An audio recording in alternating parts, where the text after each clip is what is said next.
Hi. You know, Christians make a lot of enemies, but we also make a lot of friends. I made friends with the Creation Guys. If you haven't heard of them, they've got this website called thecreationguys.com. They've got a YouTube channel, The Creation Guys. Basically, Eric Hovind and some of his friends talking about the important issues, you know, intelligent design, creationism, answering objections to skeptics, stuff like that.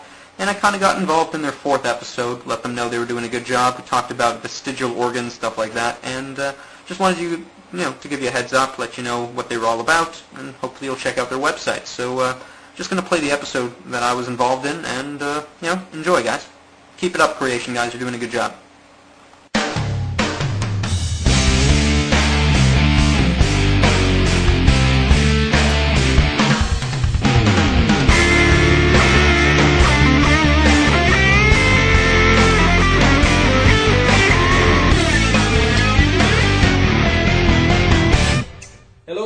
This is Jonathan Sampson and Eric Hovind back again with The Creation Guys, episode number cuatro, amigo. We're here with number 4, baby. Never thought we'd make it this far, but this is good. We're halfway there. We are.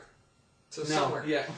Hopefully we're nowhere near halfway there. But anyway, today we are going to address some of the questions that were sent in the past week to our YouTube page and see if we can't help out some people find the answers they are seeking. So appreciate you guys writing in. Yes, if you guys want to get your answers... Your questions answered on future episodes. Check us out on youtube.com/thecreationguys. Send your comments there, and we'll address them in future episodes. And also subscribe. And subscribe. Yes. What's the first one? Where are we going? Today, Eric, the first one is a challenge to you. It is, what is the difference between intelligent design and creationism? Because the evolutionists out there say it's the same thing.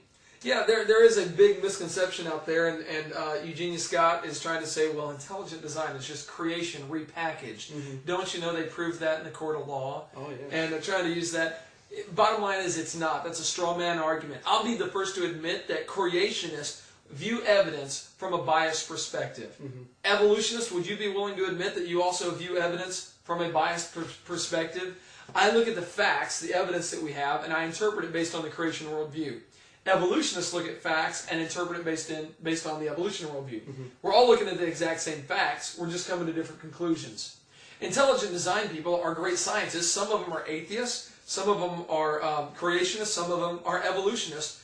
Yet they're coming to a different conclusion. What they're doing is, or what intelligent design people are doing is saying, look, it's obvious based on the science that we see, based on the facts that we see, there was a designer. So they're simply drawing conclusions from what they see. Creation is taking it a whole lot farther, saying not only is there a designer, I can tell you who that designer is, what he wants for your life. He even wrote a book for you to read to get the truth about that. So it takes it a whole lot farther.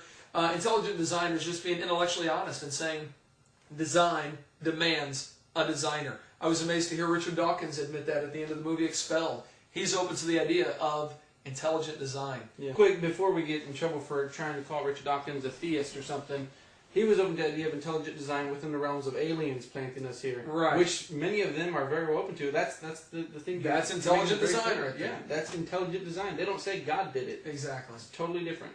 So to wrap it up, there's a lot of fields of study that have no problem with design. I mean, whether it's forensics or archaeology, an archaeologist, when he finds an arrowhead and sees, look, there's obvious chippings here, there's obviously markings, this was designed for a purpose. He doesn't look at that arrowhead and say, wow, I wonder how erosion and mechanical weathering, and acid rain had an effect on this piece of rock to turn it into this specific shape. He admits there's a designer, and scientists out there in the intelligent design movement are doing the same thing. Well, that pretty much makes it very clear. Yeah. So they're not the same thing.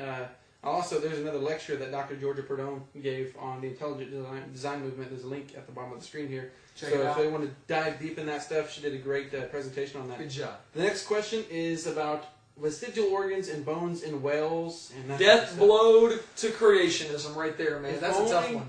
If only the Lord would send us a man capable of answering. Look, the bottom line is, the creationist answer is God just did it that way. That's good enough for me, man. That's good. We don't need science to back us up. No, you know what I think the answer is, the best one? The devil planted those bones there to test our faith. The devil put those bones in the whale just to test our faith. There's really people out there like it.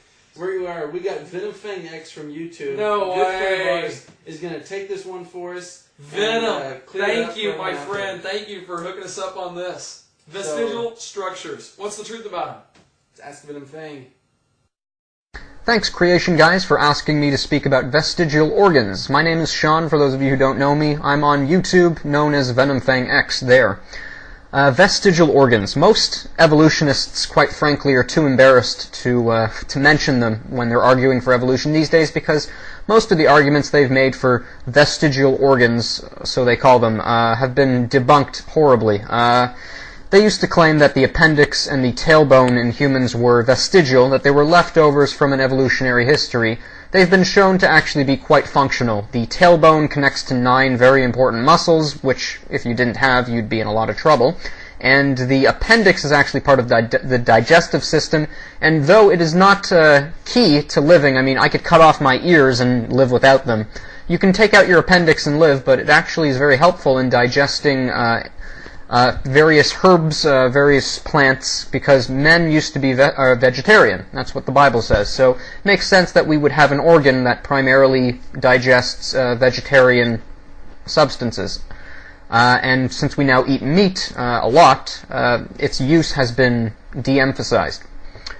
As for, like, whales, they claim that the pelvis on a whale was vestigial, but the pelvis on a whale is not a pelvis. It differs in the males and the females, which you would not expect if it was a vestigial organ. It's actually part of their reproductive and rectal system, so they need that too.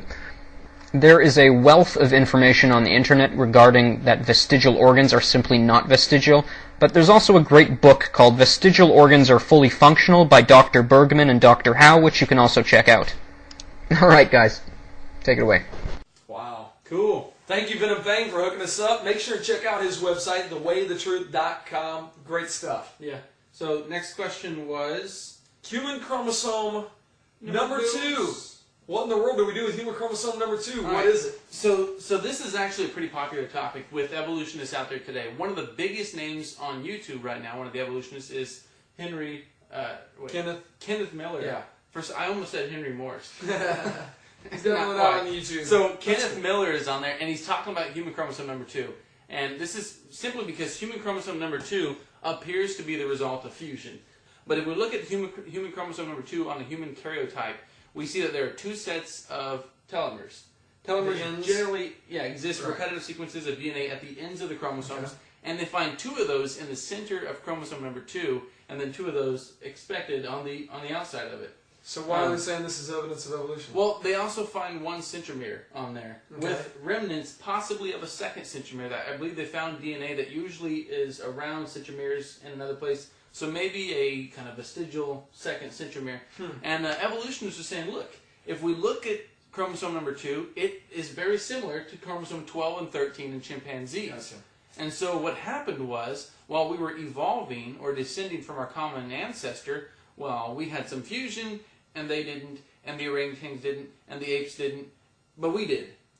And so basically... So that's their evidence. That's their evidence. Fused, it looks like they're 12 and 13. Exactly. And so if we strip away the bias, as you talked about in point number 2 here, the ID in creation science, if we strip away the bias and just look at the facts, as everyone should, the facts are, yes, it's likely humans have experienced fusion in the past, and we see that in human chromosome number 2, but what does that mean? That's where they're interpreting it. Yeah, they're casting their own stories on this. Correct. It's Now, that in reality, gloss that we've talked about. that Philip Skell talked about, an evolutionist himself, talked about how evolution is just a narrative gloss. It comes in after the fact and tries to create a fancy little story for something. Right.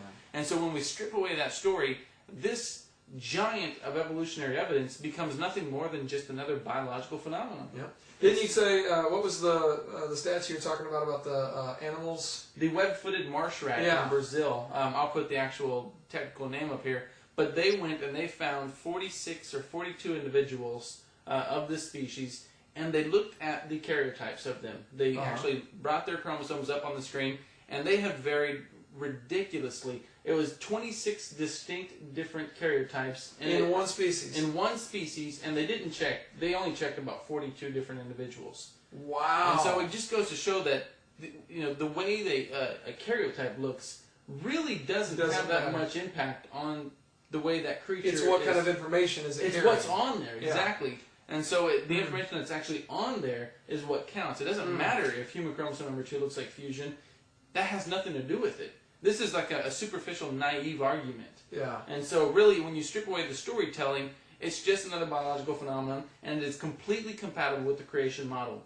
So that was episode 4. This is Eric Number Hogan 4 in the and can. Jonathan Sampson. Check out his website, drdiner.com. We want And to check thank out Venom Fang. Creation Guys website, creationguys.com. Yes, and we want And to Venom Fang, thank you. The the way, way, the truth. the truth.com. .com. So this is episode 4, In That Can we always talk about.